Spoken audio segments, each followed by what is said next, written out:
This is the blood type example from the genetic notes part 2. It told us that 2 babies were mixed up in the hospital and doctors used their blood type to determine who the parents were. We had 2 couples. We had Mr. Hawkins, and he had blood type B. We don't know if he's homozygous or heterozygous, so we just put a placeholder there. And we had Mrs. Hawkins, and she was blood type AB. Our next couple was Mr. and Mrs. Dowis. Mr. Dowis was also blood type B. Again, we don't know what's there. And Mrs. Dowis also had blood type B. We need more information to figure out if they're homozygous or heterozygous for blood type B.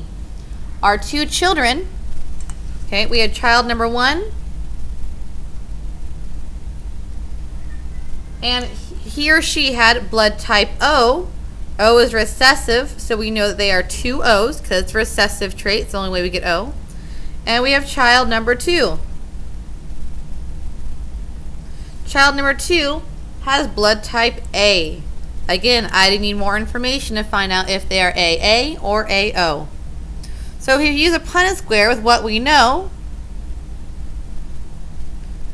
okay, Mr. Hawkins is B something, Mrs. Hawkins is AB, so I know they have an AB possibility, an A something possibility, a BB, or a B something. Those are their possible offspring blood types.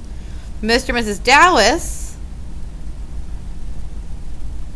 they are both blood type B, and we don't know if they're hetero or homozygous. If we fill it in, we have BB, B blank, B blank, and this one down here, we have no idea. Child number 1 is type O, OO. We can see from looking at the Mr. and Mrs. Hawkins Punnett square, they have no possibility of having that child. So child number 1 must belong to the Dowises. If we put an O here, we know that Mr. and Mrs. Dowis are both type B, and they're heterozygous. They are both type BO. Child number 2 is type A something. We know that's a possibility with the Hawkins family. We don't have enough information to find out if it's AA or AO, but at this point we can tell that that's a possibility. And that is an example of multiple alleles for blood types. Thank you for watching.